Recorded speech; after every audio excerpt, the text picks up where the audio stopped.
Hello, we are Group 8 and our team name is the Parasites. This video presentation will focus on the average student perception of football players at SMU. There are many issues with these perceptions by students who are non-student athletes.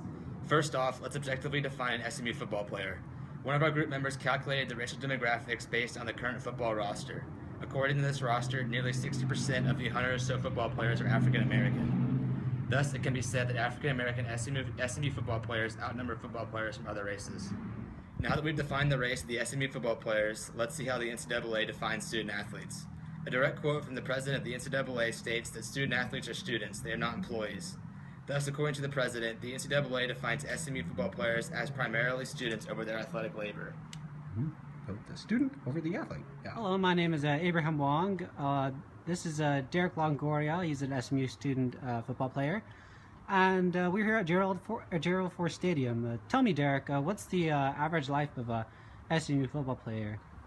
The average life of a football player is it's very tough.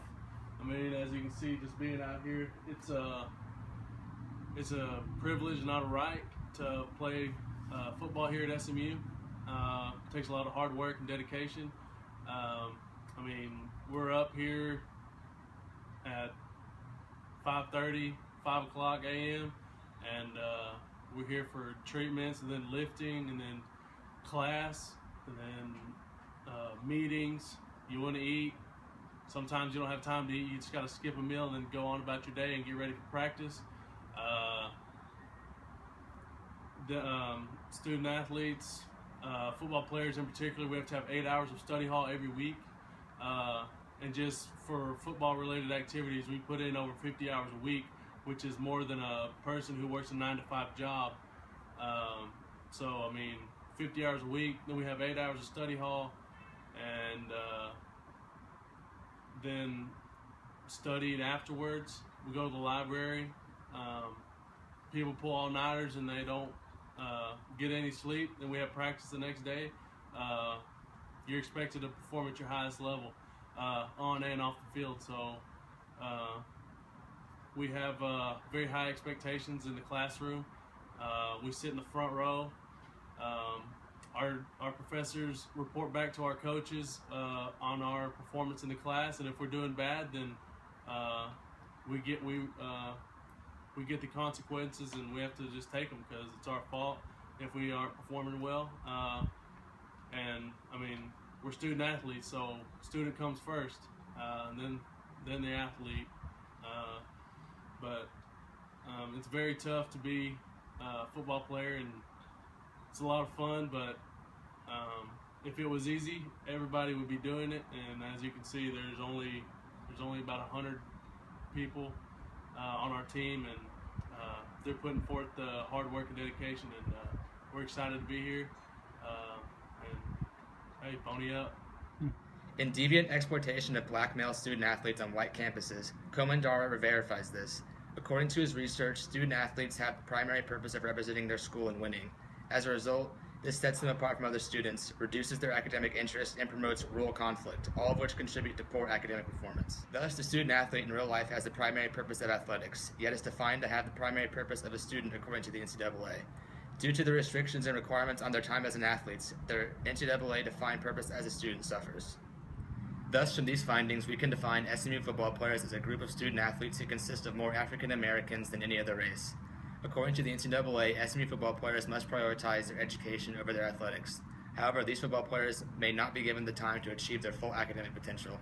So we've defined an SMU football player according to research and statistical analysis. Let's see how the students on campus characterize SMU football players and later compare these student perceptions of SMU football players to our findings. So out of the 10 interviewees, 7 of them consider the football team as mostly African American, 1 of them considered it as mostly Caucasian, and 2% were wary of the stereotype. Therefore, more than half of my interviewees considered the football team as mostly African American. So 5 out of the 10 interviewees considered the football players as just as hardworking.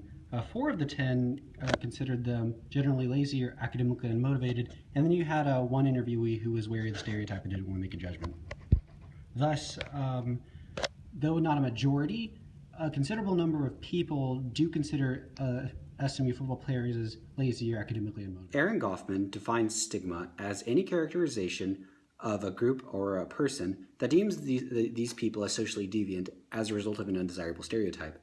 Likewise, interviewees from our random sampling characterize SMU football players as academically unmotivated or lazy, both of which are undesirable stereotypes. In addition, labeling the football team as mainly African American also implies a stigma of race. According to the National Opinion Research Survey, 62% of white people consider African Americans as not as hardworking as whites, and 53% of white people think African Americans are less intelligent. In Crime and Athletes' New Racial Stereotypes, Richard Lapchick considers the implications of these stereotypes on student athletes.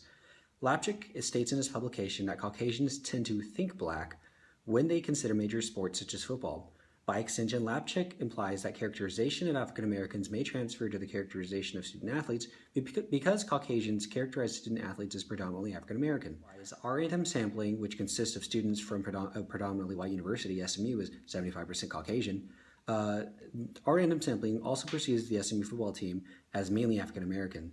In addition, a considerable number of students from a random sampling also characterize the perceived African American football team as intellectually inferior or not as hardworking as other students on campus. Based on a random sampling of interviewees, average SMU students may stigmatize SMU football players as intellectually inferior and generally lazy because of their perceptions concerning African Americans. Simply put, a stigma exists that labels SMU football players as less intelligent and lazy due to their perceived race. How does the stigma of SMU football players compare to the realistic depiction of SMU football players? African Americans outnumber other races on the team actually matches the racial demographics of the current football roster, as African Americans comprise nearly 60% of the team. However, poor academic performance and lack of motivation may stem from the strenuous and saturated lifestyles that SMU football players must endure.